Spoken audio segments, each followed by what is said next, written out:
¿Qué tal, Claudia? Buenas noches, ¿cómo estás? ¿Cómo anda, padre? ¿Cómo le va? Muy bien. Un nuevo encuentro en torno al ajedrez, en torno a la música, en torno al Evangelio de Lucas, y esta vez marcado por el tema del desprendimiento. Ligeros de equipaje.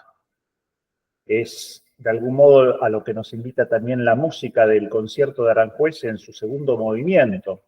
Ya vimos durante 2 veces el primero, fragmentos, y ahora empieza el adagio, que tiene una particularidad muy expresiva. Es posiblemente lo más conocido también, así a nivel de, digamos, general, ¿no?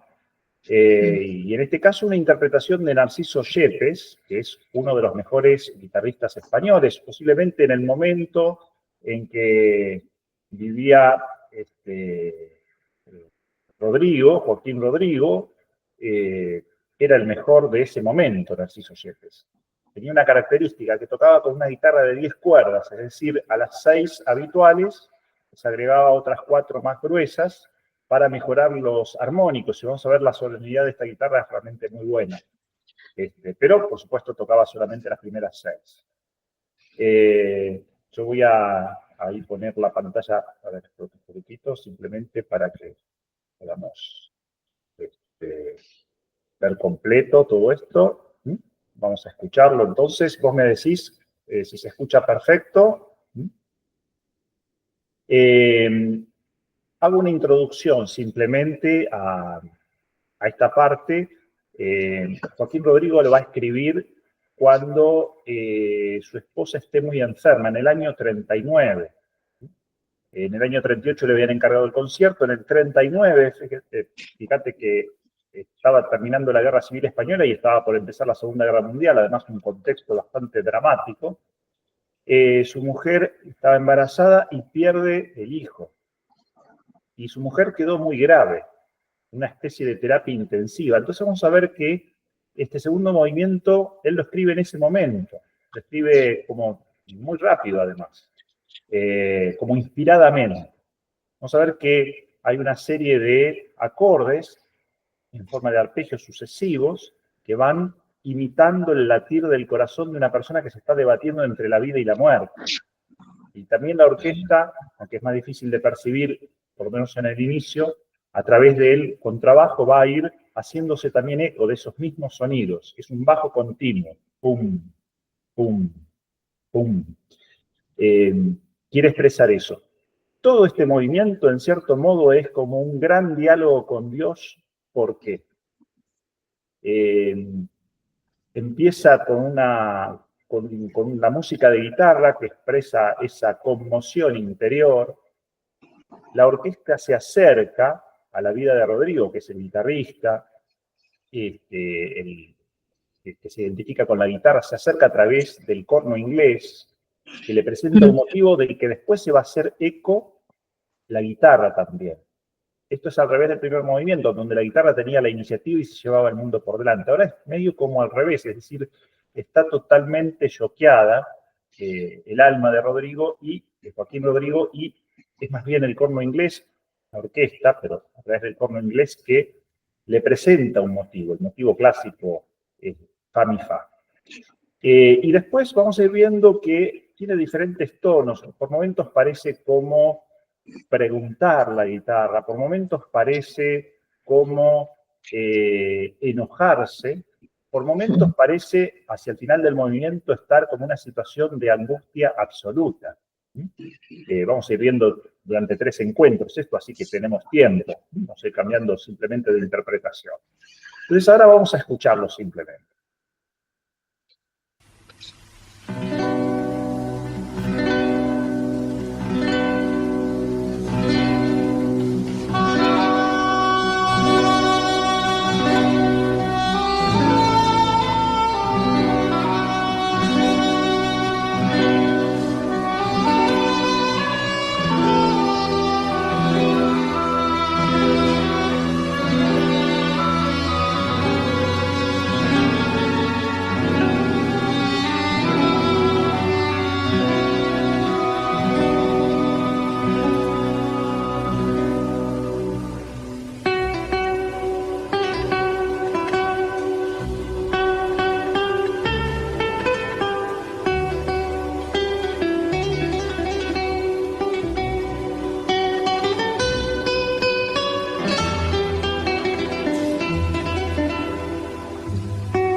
que estamos por acá hoy, es como si nos estuviera explicando lo que está pasando. Es como si nos estuviera explicando lo que está pasando, lo que le está pasando. Y es como si la orquesta estuviera escuchando. Es como si tuviera una actitud como receptiva, sobre todo las cuerdas. Se escuchaba bien el contrabajo, con ese latir de fondo. Está como si Dios estuviese en actitud de escucha.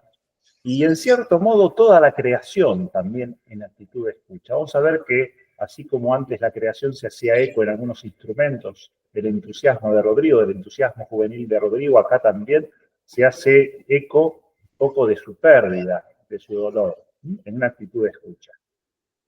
Y creo que con esto podemos pasar entonces al texto evangélico. A ver qué nos dice la palabra de Dios. Va a ser muy breve esto. Va a ser muy breve. Porque evidentemente la palabra de Dios ilumina esta realidad, que es la realidad en el fondo de la pérdida, del sufrimiento, del despojo, de la oscuridad, de la noche oscura, de la angustia, los momentos difíciles de la vida de las personas, la mitad de la vida. Y dice así Jesús en el capítulo 9 del Evangelio de Lucas: después dijo a todos: el que quiera venir detrás de mí, que renuncie a sí mismo, que cargue con su cruz cada día y me siga. Porque el que quiera salvar su vida la perderá, y el que pierda su vida por mí la salvará. ¿De qué le servirá al hombre ganar el mundo entero si pierde y arruina su vida? Y después va a venir, unos versículos después, el episodio de la transfiguración, en donde también estaba la tentación de quedarse en el monte. Hagamos 3 carpas. Estos versículos invitan como al desprendimiento, al despojo, al misterio de la cruz, que es lo que posibilita en el fondo el ingreso de Dios en nuestra vida, es decir, el anonadamiento, el despojo, permite salir de cualquier forma presuntuosa o idolátrica de apego, no solamente a los bienes, sino a las vinculaciones, a las personas, a los logros, a el éxito o al prestigio. Todo lo que de algún modo puede ocupar el lugar de Dios en el corazón humano. Pero este despojo, que muchas veces viene no por elección propia, sino por los acontecimientos, por las vicisitudes, por eso se asocia un poco al concepto de noche oscura en Juan de la Cruz, es decir, hay una dimensión como de pasividad en quien pasa por estas circunstancias, pero en ese desprendimiento es que justamente Dios puede tener cabida. Y la sensación subjetiva es más bien de oscuridad, de protesta, de enojo. Todo eso que vamos a ir viendo en este segundo movimiento de a poco, porque lo vamos a seguir durante 3 encuentros, pero que empieza por esta melodía que hemos ido escuchando, que es profunda, ¿no es cierto?, que es como muy silenciosa, es una melodía silenciosa, una armonía profunda, con acordes profundos. Y que después se convierte en verborrágico en cierto modo, a través del punteo de la guitarra, es decir, casi como queriendo explicar o dar cuenta de lo que está pasando. Y sin embargo, esta experiencia, ¿no es cierto?, de oscuridad es la que posibilita después un renacimiento. Pero de momento lo que hay es oscuridad. Dice Juan de la Cruz que la oscuridad no es por ausencia de luz, sino por exceso de luz. Entonces, de algún modo, de lo que se trata aquí es de poner otro tipo de perspectiva frente a las cosas, personas, acontecimientos que ocupaban un lugar demasiado central en el corazón, demasiado opaco en el corazón, impidiéndole ver la transparencia de Dios. Y creo que entonces así podemos pasar a la partida, porque en la partida hay algo que es interesante en la jugada 14, que es justamente en esta partida entre Virit y Firuza. Es interesante porque en la jugada 14 Firuza toma un peón, algo opinable, ¿no es cierto?, porque en realidad muy pronto, digamos, ese peón se recupera, pero de algún modo parecería ser una actitud como posesiva, y en realidad lo que inicia un proceso de purificación es justamente el hecho de que haya actitudes posesivas, actitudes idolátricas. El ídolo es una proyección de la propia subjetividad, de nuestro anhelo de ser como dioses o de querer ser como dioses. Y entonces, de algún modo, la oscuridad lo que hace es como invitarnos o obligarnos, en cierto modo, a poner distancia. Muchas veces es el Espíritu de Dios el que nos lleva al desierto, justamente para ser tentados, para experimentar un poco esta sequedad. Porque justamente nuestra natural inclinación es la de buscar comer, aunque sea peones, ¿no es cierto? Es decir, siempre una actitud como un poco posesiva, un poco de tener el control o de una actitud de conflicto. Así que podemos pasar ahora a la partida. Bueno, justamente me preguntaban de qué tiene que ver el ajedrez con este tipo de meditaciones, ¿no? De espiritualidad y el meterse un poquito más allá, mar adentro. Y tiene mucho que ver. Yo estuve reflexionando un poco sobre esta partida que, bueno, ahí vamos a empezar a ver, que es una partida que juega Vidit con Firuza, ahí como muy bien lo presentó, es una siciliana, que es una defensa bastante agresiva con las negras, y generalmente en este nivel tan alto que son los top 10, suelen jugar líneas muy teóricas. De hecho, bueno, esta variante con dama B6 es una de las líneas bastante teóricas. Entonces, bueno, acá se puede tomar el caballo de C6, pero jugó caballo B3, que es una línea un poco más tranquila, podemos decir, aunque siempre en la siciliana no hay mucha tranquilidad. El planteo de las negras, este dama B6 es muy curioso porque en la partida se presenta la situación de que la dama después se va de 8 y después vuelve a B6. Entonces yo quisiera que recuerden este momento, porque a veces nos preguntamos por qué vamos y venimos, no son esas oscuridades que dice usted, o el desierto, en este caso para el negro, porque en un momento de la partida que es medio crítico, las negras, no digo que erran la maniobra, para mí conoce la variante, pero experimenta otras opciones, el negro. Y ese va y vende la dama. Bueno, en este caso la dama va a B6 para que el caballo defina su situación, o toma en C6 o se retira, ¿no? Y la dama de B6 toca el punto B2. Entonces, esa es la idea, tratar de evitar que el alfil salga rápidamente, por eso es el dama B6. Pero ahora vamos a ver, bueno, es todo teoría, cómo las negras, justamente por el peón de D6, la debilidad que aparece en D6, porque no hay otra manera para desarrollar las piezas, hay que jugar con E6 para contrarrestar al alfil de C4, ¿no? Y bueno, jugar alfil de 7, enrocar. Entonces aquí viene la presión sobre el peón de D6 y el dama de 8, ¿no? Entonces, en esta posición se puede jugar otro tipo de jugadas, por ejemplo, el caballo de 5, ¿no? Pero dama de 8 es un retroceso, parece que pierde tiempos, pero las negras lo que están haciendo es para jugar a 6 y B5, y así ganarle tiempos al alfil de C4, ganar espacio, y tenemos que darnos cuenta que este planteo del blanco, una de las ideas es enrocarse largo, entonces al hacer A6, B5, atacar el alfil, también le gana tiempos en el ataque y además se expande. Y bueno, ese es un poco el espíritu de la línea, ¿no? De golpe y contragolpe, carrera, quien llega más rápido, pero bueno, todo esto es teoría. Ese A3 es para prevenirse sobre los temas de B4, porque si nos atacan el caballo de C3, siempre esto es bueno del ajedrez, de ver prevenir jugadas, ¿no? Eso le ayuda mucho a los chicos a prever cuestiones que puedan pasar, no estar alerta, que el caballo está defendiendo el 4. Entonces, bueno, alfil E2 y ahora alfil B7. Entonces, acá yo comento que hay que defender la dama de D8, buscar una forma de defender la dama, porque no puede hacer... La idea de las blancas es enrocar largo. Va a atacar el peón de D6 de una manera tal que casi no va a poder defenderse y no se va a poder hacer la jugada caballo E5 porque le va a comer el caballo y va a caer la dama, ¿no? Entonces, esa es la amenaza concreta. Por eso es que hace alfil B7.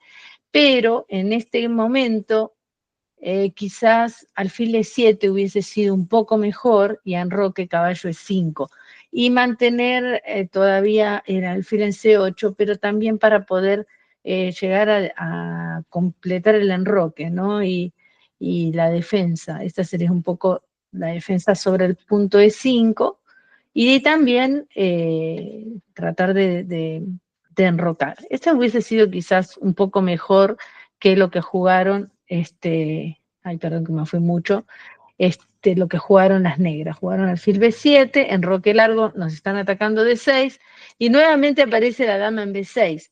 Lo que esto es engañoso, porque ese dama B6, cuando nosotros lo vemos en concreto, vemos que la dama está amenazando en F2, ¿no? Nos está por comer un peón en F2, y también apoya el avance de B4, y a la vez está dejando espacio a la torre para defender. Aparentemente, este peón ya no se puede comer, porque hay situaciones de clavada, y entonces parece como que todo está bien, ¿no? Pero no está tan bien, porque esta jugada que hacen las blancas tiene que ver, justamente decía, con la reflexión de hoy, ¿no? Este es el momento crítico de la partida, ¿no? En este momento.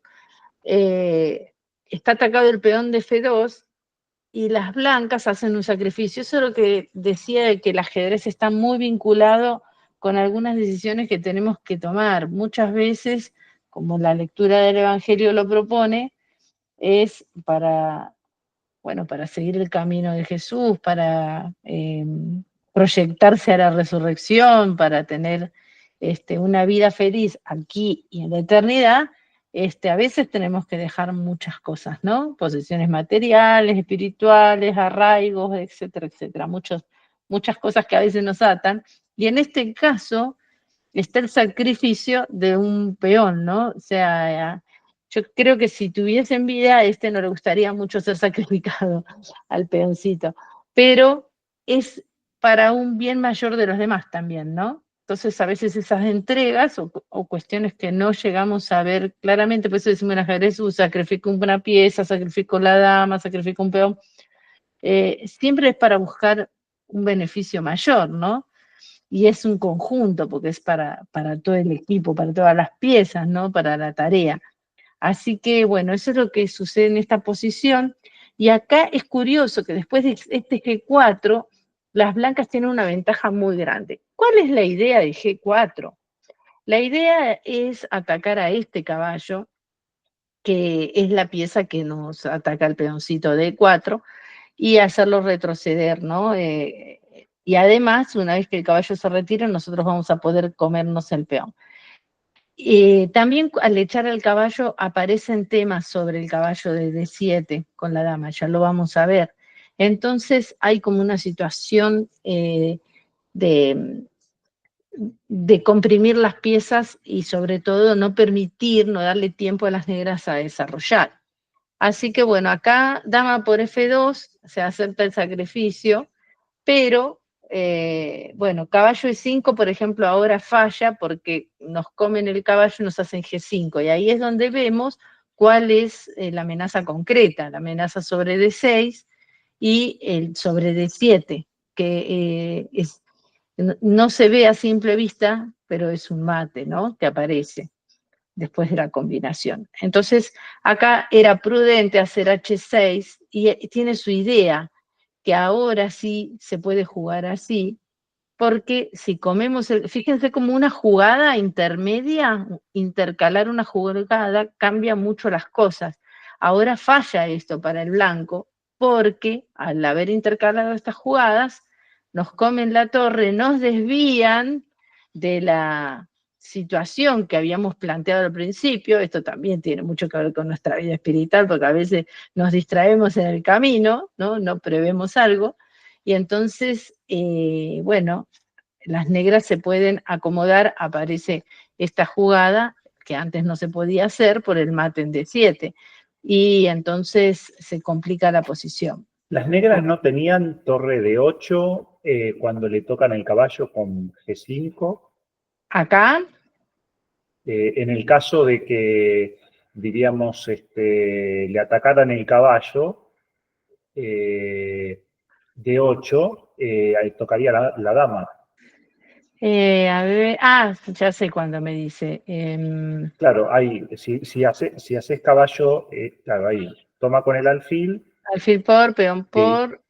claro, ahí, no, pero podría en vez de hacer eso así, hacer torre de 8. Primero hay que comer, porque si no le comen la Pues torre perfecto, sí, de... pero primero hay que comer. Claro, sí, sí, sí. No, y aparte Sí, sí. yo, si no me como esta. No, por supuesto, sí, Pero, sí, sí. Primero hay que no, comer. y torre de 8 no sirve acá, porque como...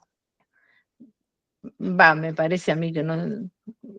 Puede existir alfil de 3, por ejemplo, como... No digo que no sirva, puede ser, No, puede como ser. defensa, porque estaba el mate anterior cuando el caballo negro era tocado, cuando el Sí, caballo de F6 era tocado, pero estaba esa defensa al caballo tocado tocar la dama de algún modo con la sí, torre. pero siempre que tenemos, si están las torres, nosotros siempre acá podemos, o sea, si hace torre de 8, siempre Claro. podemos comer y cambiamos todo y después nos comemos el caballo.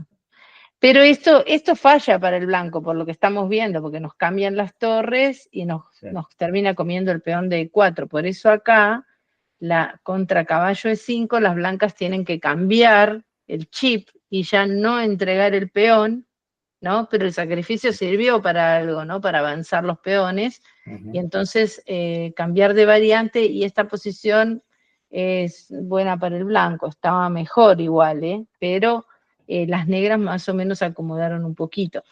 Entonces aquí, al G4, las negras aceptan el peón, ¿no? Aceptan el sacrificio, un poco el desafío, ¿no? De las blancas, y acá viene esta jugada buenísima, este 5, que bueno, yo puse que sin demora, porque a veces también es esto, cuando ya, lo vamos a ver también en la orquesta, ¿no? Pero cuando ya estamos lanzados no vamos a dar marcha atrás, ¿no? Entonces, este avance del peón, que es fuertísimo, no tiene muchas soluciones, ¿no? Si hizo caballo de 7, si D por E5, alfil E3, que es buenísima jugada, entonces la dama está quedando encerrada en este momento, y haría dama G2 para, si hiciera la dama H4, entonces ahí este alfil a G5, y está teniendo bastantes problemas acá la dama porque no tiene buenas casillas, y si vuelve, esta jugada parece muy fuerte porque está atacando la dama, el caballo y después el mate. Entonces hay muchísimas amenazas. También se puede comer el caballo de F6, también gana, pero aparece dama F4 para cambiarnos la dama, y entonces ya no damos mate, igual hay material de ventaja y es una ventaja decisiva, pero el caballo de 4 es más fuerte todavía, eso lo estuve analizando. Así que aquí hace, en lugar de esta variante, bueno, yo estaba analizando dama G2, por ejemplo, y esta jugada, fíjense cómo la dama va quedando encerrada, ¿no? A veces ganarse el peón, entrar en las combinaciones puede ser peligroso. Y vemos cómo la dama, que es una pieza súper poderosa, al salir, ¿no? Fueron las jugadas de dama las erróneas, ¿no? Al salir tan rápido y al perder el tiempo, y ahora ganarse el peón y meterse en el campo contrario, termina siendo la víctima de la partida, ¿no? No fue así, porque las negras se dieron cuenta que perdían, entonces se fue con el caballo a D7, y ahora recuperamos el peón, el de F2, o sea, el sacrificado, pero en mejor posición, porque no le dejamos sacar el alfil, y tenemos un peón en sexta apoyado por las piezas, ¿no? Entonces es una ventaja muy importante. La dama vuelve a B6, fíjense todas las jugadas que ha hecho con dama, alfil, y vuelve a D8. Y esto que nos sirve como enseñanza, ¿no? En las aperturas la mejor casilla para la dama es D8, porque como es la pieza más valiosa, ¿no? Después del rey, pero es la más valiosa numéricamente, todas las pueden atacar, los 8 peones, los caballos, los alfiles, las torres, entonces por eso es importante conservarla en la casilla inicial o cerca, pero sobre todo en las aperturas, ¿no? Después ya cuando hay simplificación de algunas piezas, ya la dama puede incursionar en la posición. Bueno, torre HF1, esta jugada no es tan buena, torre 1 era un poco mejor, pero bueno, siempre hay alguna imprecisión. Y acá las negras vemos que tienen cierta dificultad para el desarrollo, pero aparte hay amenazas acá sobre F7, hay diferentes situaciones, entonces hace ese caballo C5, y la idea ahora va a ser sacar el alfil y enrocar, eso es casi urgente que lo tiene que hacer el negro. Se está consolidando de alguna manera, entonces acá viene una maniobra muy interesante de parte de las blancas, que vamos a ver.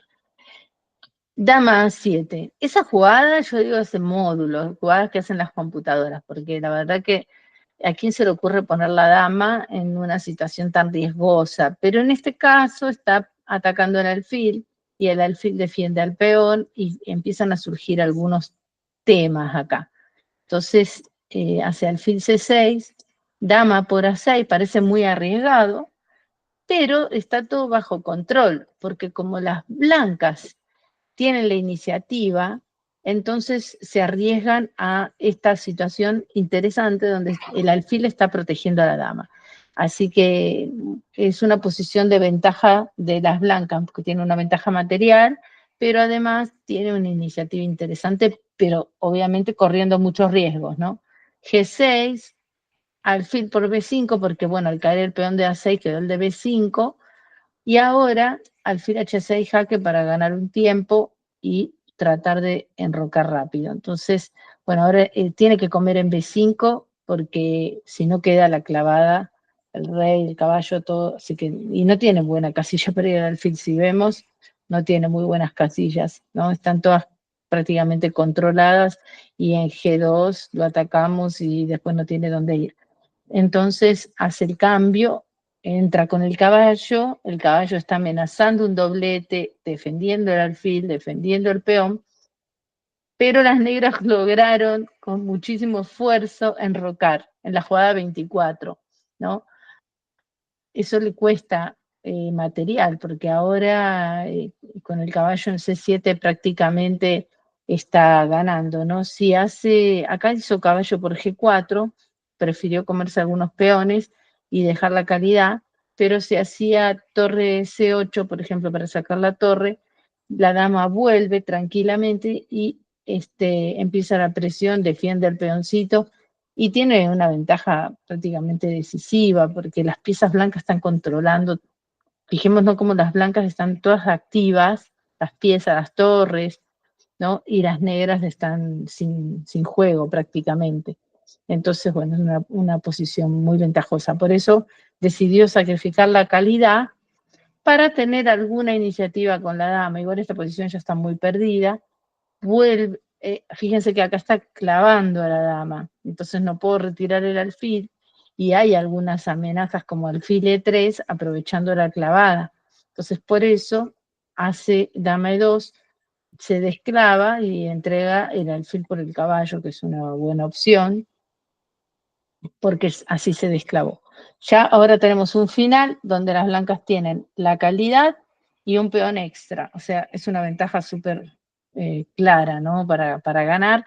Es muy curioso que en estas últimas jugadas las blancas lo que hacen es sobredefender sus piezas. Encuentran una coordinación y una sobredefensa, pero además, algo que decía Nimzovich como consejo, es apoyar a este peón que es el avanzado y lo va a sobredefender con las torres, ¿no? Eso es muy interesante, la maniobra.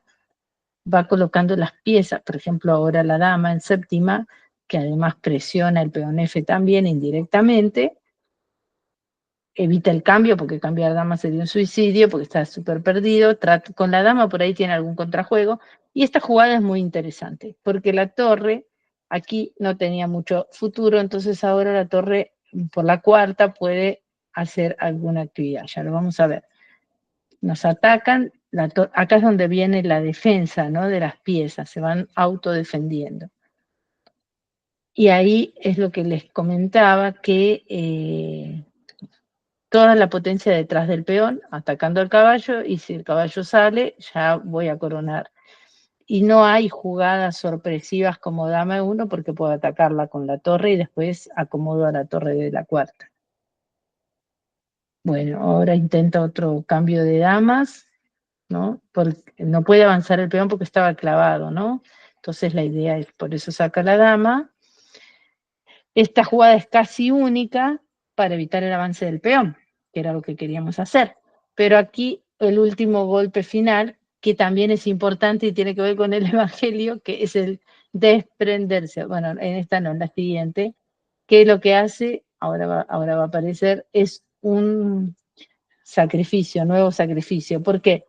Porque nosotros tenemos calidad de más, pero las torres no tienen entradas por las columnas, todavía no tienen un juego claro, pero el sacrificar la calidad, entregar algo ahora para lograr un objetivo, en este caso es abrir líneas y avanzar al peón, y aparte, al entregar la calidad ganamos un peón. Entonces, en cuanto a material, nos quedamos con 2 peones de ventaja y logramos abrir la columna para que el peón sea apoyado por la torre.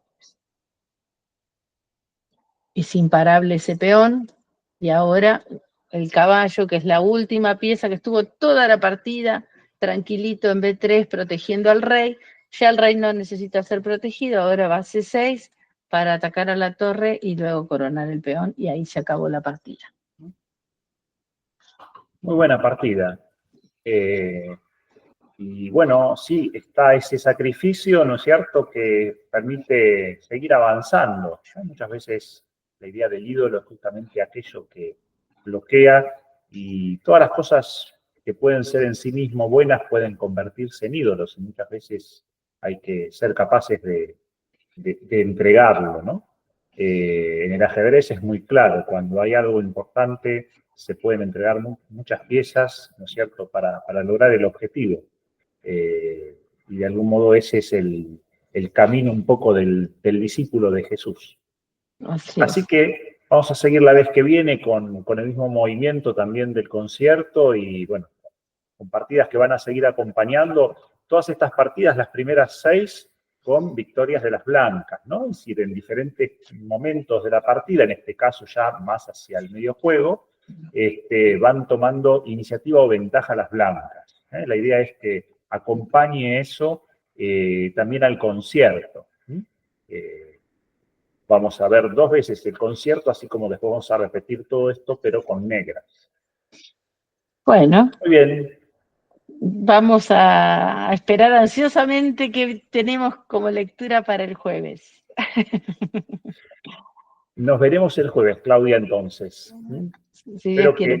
que disfruten, y bueno, que se animen a algún comentario también quienes miran esto, aunque queden un poco desconcertados, porque son como ámbitos muy, muy heterogéneos, ¿no es cierto? Pero la idea es generar algo diferente. Bueno, algo, los que nos siguen, padre, genera siempre perplejidad al inicio, ¿no? Es decir, parece que no se entiende, y después se empieza a entender un poco como, bueno, incorpora algo diferente, alguna cuestión de vanguardia. Sí, te digo que el que nos sigue los videos y la temática, bueno, hay un interés, ¿no? El ajedrez, o en este caso la música, o la teología, que me parece que es interesante. Por ahí no se animan porque por ahí no saben tanto de ajedrez o no tanto de música, pero bueno, en la actividad que más les guste, que se animen. Igual después vamos a poner, a medida que vayamos avanzando, el cuadro sinóptico con todo esto para que sea como más clara la lectura del conjunto, pero como recién arrancamos todavía no vale la pena, hay que esperar un poquito. Yo le cuento algo, un secretito para usted y para los demás. Cuando yo veo las partidas me pongo la música de fondo y me inspira más, y aparte me leo la lectura antes y después, por las dudas. Bueno, es la única manera de interrelacionar diferentes ingredientes.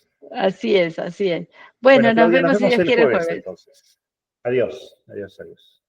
Adiós.